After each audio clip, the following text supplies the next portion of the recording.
Je m'appelle Emeric, j'ai 24 ans.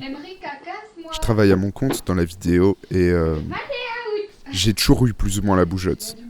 Pour que vous compreniez mieux, va falloir que je vous donne un peu de contexte. Nous sommes le 16 avril 2001. Dans 3 petites semaines, il a 2 ans déjà. Il sait marcher, il dit des phrases, il dit des mots.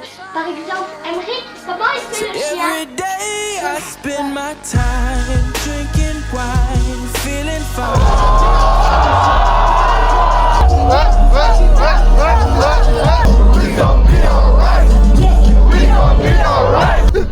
5 km. À tous les niveaux, j'aime avoir le choix. Mais il est très dur en contrepartie d'avoir l'impression de construire quelque chose de concret. Cependant, je sens qu'avec un métro, boulot, dodo, toujours au même endroit, je vais faner et je vais passer à côté de ma vie. Le fait de travailler à son compte, ça n'aide pas vraiment au fait d'avoir l'impression de ne rien construire et de solitude en général. En étant à part comme ça, j'ai appris à ne pas attendre les autres. J'ai aussi appris que l'indépendance c'était cool, même si ça n'était pas synonyme de ne pas se sentir seul, même très bien entouré. Là, on parle de la bougeotte, mais sur beaucoup de points dans ma vie, je me sens très incompris.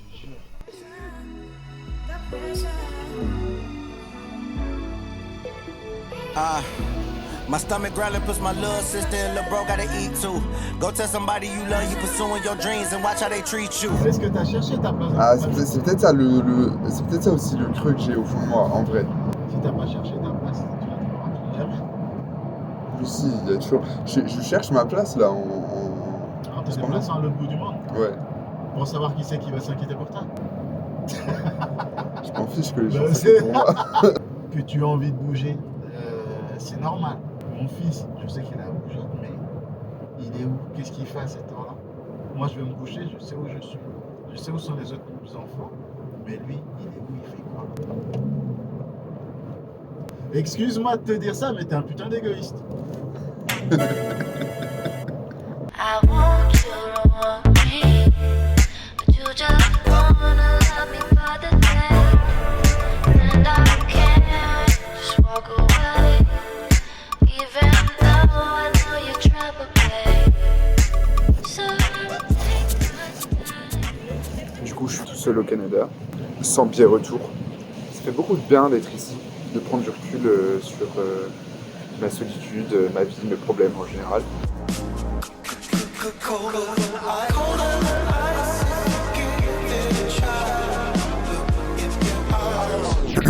Je vous avais pas dit que vous aviez besoin de contexte un peu plus tôt?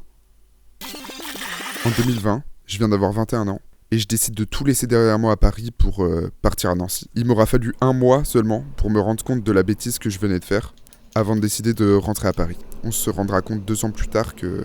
My shit is like embedded in this fucking shit like hieroglyphics. 2020 justement. En préparant ce projet, je suis retombé sur cette vidéo. Je me rends compte que j'ai essayé de créer un projet comme celui-ci. Mais je n'avais pas encore toutes les clés de compréhension et je savais pas vraiment comment articuler le sujet. Mais cette envie d'exprimer et de partager cette bougeotte, elle remonte encore à avant en fait. En 2018, j'emprunte la caméra d'un pote et je filme quelques jolis plans à New York. Si on remonte encore un peu plus loin, en 2014, j'ai posté une vidéo sur cette chaîne sur l'île de la Réunion. Mais ça fait encore trop simplement récit de voyage et je comprends pas vraiment ce que j'essaye de faire.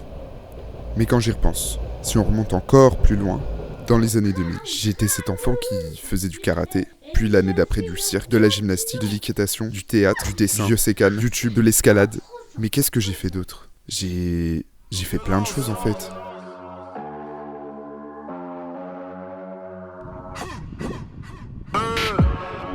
L'humanité, tu dans l'œuf, l'égalité entre mêmes meufs,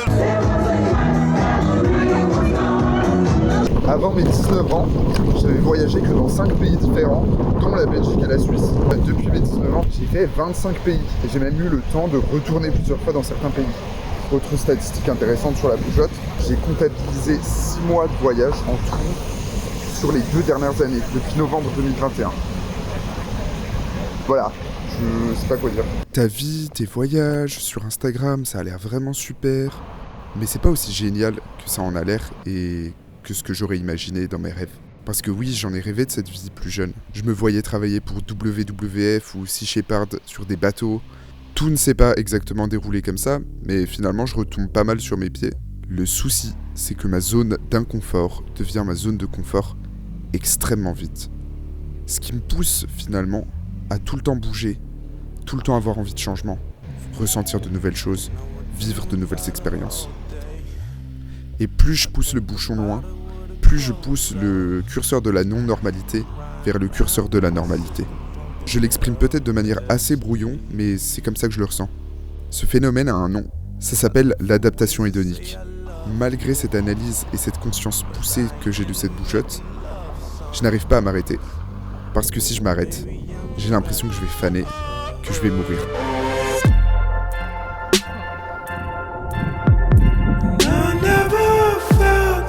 À force d'itinérance en solitaire, je me suis rendu compte de quelque chose. On n'est jamais vraiment complètement seul. Je me suis pris notamment une claque au Mexique, sur une petite plage perdue à l'ouest du pays, sur la côte pacifique. J'y suis avec un groupe de Français que j'ai rencontré là-bas. Une des filles du groupe est en train de me prendre en photo avec le coucher de soleil. Et là, j'entends mon prénom. Je me retourne et ce qui se passe à ce moment-là, c'est juste magique. Personne ne comprend ce qui se passe, mais la personne qui était en train de me prendre en photo a le réflexe de filmer, On heureusement. assiste à des retrouvailles en direct. Oh my god! Mais il pleure? He's crying? Oh, he's so sweet! C'était mes retrouvailles avec Audra, une américaine qui vit en Caroline du Nord, que j'avais rencontrée en 2021 au Portugal. Et c'est sur cette plage, au coucher de soleil, que par hasard, nos regards se sont croisés. C'est assez émouvant ce qu'on ressent à ce moment-là. Tout mon corps tremblait. Je me dis que si ça arrivait là, le nombre de fois que ça doit nous arriver, et on passe à 1 mètre à l'autre bout du monde de quelqu'un qu'on connaît, quelqu'un qu'on n'a pas vu depuis peut-être 20 ans, 25 ans, 30 ans, sans même se rendre compte qu'ils sont là. Je trouve ça tellement poétique. Finalement, durant ces voyages, j'ai rencontré énormément de gens très différents de moi, avec, pour point commun, cette bougeotte. Je pense notamment à un Mexicain de 46 ans que j'ai rencontré au début de cette année. Et malgré nos différences culturelles et générationnelles, on s'est rendu compte qu'on avait énormément de choses en commun. Notamment le jour où il m'a dit « Depuis que je suis né, je ressens le besoin de m'enfuir. M'enfuir de quoi ? Je ne sais pas. Mais j'ai besoin de m'enfuir. » Et je peux vous dire que ce jour-là, je crois qu'il a mis des mots sur ce que je ressens au plus profond de moi. Est-il réellement possible de fuir sur une planète limitée en surface, un temps de vie limité et comme pour seul véhicule de l'existence, un tas de chair fragile et mourant? J'ai un peu cassé l'ambiance, mais une partie de la clé ne serait-elle là? Fuir pour ne pas sentir le temps qui passe et par extension sa propre vie. Créer un maximum de souvenirs et éviter la routine pour que le temps passe moins vite. Tout ça me fait penser à un livre de psychanalyse que j'ai lu il y a 2 ans, Thérapie existentielle. Je peux grossièrement résumer ces 800 pages en vous disant que la quasi-totalité de nos comportements en tant qu'individus ou de société découlerait d'une peur intense de la mort, nous poussant à adopter des techniques de déni pour l'éviter. Et si au fond ça venait pas d'une peur de la mort en fait? Je me suis mis dans un cimetière en pleine nuit pour parler de ça, parce que depuis que je suis petit, j'ai super peur de faire des choix en fait, et de me tenir à ces choix et de me dire j'aurai une seule vie, j'aurai une seule fois ces choix-là, il va falloir m'y tenir, rester sur la route, tester tout le temps plein de choses. C'est un peu une façon pour moi de dire fuck à ça et de prendre un petit peu de tous ces chemins pour un petit peu tout tester et manger un petit peu à tous les gâteaux pour être sûr de faire des choses que j'aime vraiment. La bougeotte ne se traduit pas seulement par une envie de se déplacer, mais aussi par un besoin de changement en général. Ces coupes de cheveux regrettées, ces tatouages qui sont venus combler des vides, ces relations pansements, ces nouvelles passions dans lesquelles on s'est jeté pendant une semaine avant de les abandonner. Malgré tout ce qu'on peut lui reprocher, la bougeotte est un excellent outil afin de se perdre pour mieux se retrouver.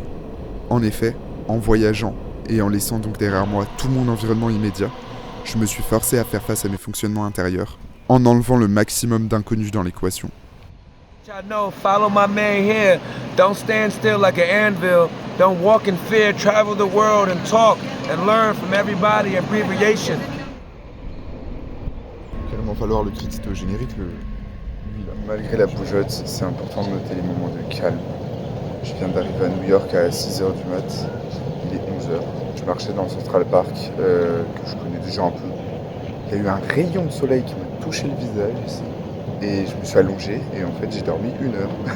En plus on est lundi matin, franchement c'est dans un état de relaxation incroyable, je pense pas au taf, je pense à rien. J'ouvre les yeux, je suis à Central Park, c'est merveilleux. Enfin, en fait j'aspire à vivre comme ça à tous les instants de la vie.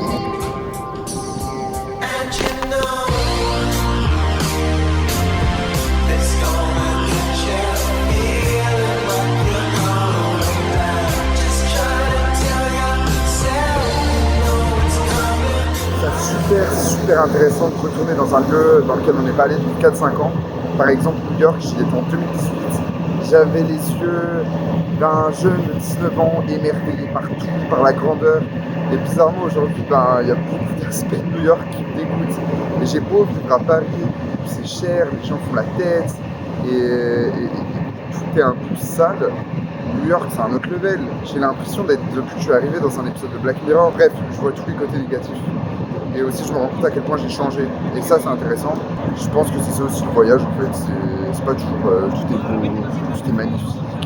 C'est aussi se rendre compte de tout ce qu'on n'aime pas pour mieux comprendre ce qu'on aime, ce qu'on veut et qui on est. Et je pense que la phrase de conclusion de tout ça, ce sera se déraciner pour mieux s'enraciner. Vous avez 3 heures.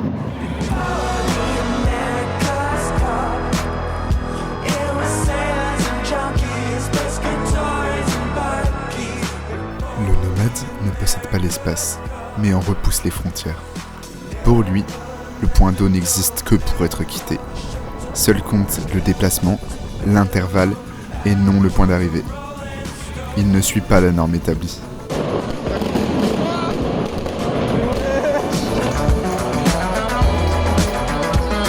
Ah, t'auras une vidéo, Max. Oh non! On est grave des surfeurs. Et puis honnêtement, ces gens-là, s'ils pouvaient prendre ma place 2 minutes, peut-être qu'ils arrêteraient de se pourrir la vie avec des questions et juste ils kifferaient quoi. Ils vivraient. Je sais pas ce que vous en pensez. Voilà. Je vais reprendre la route.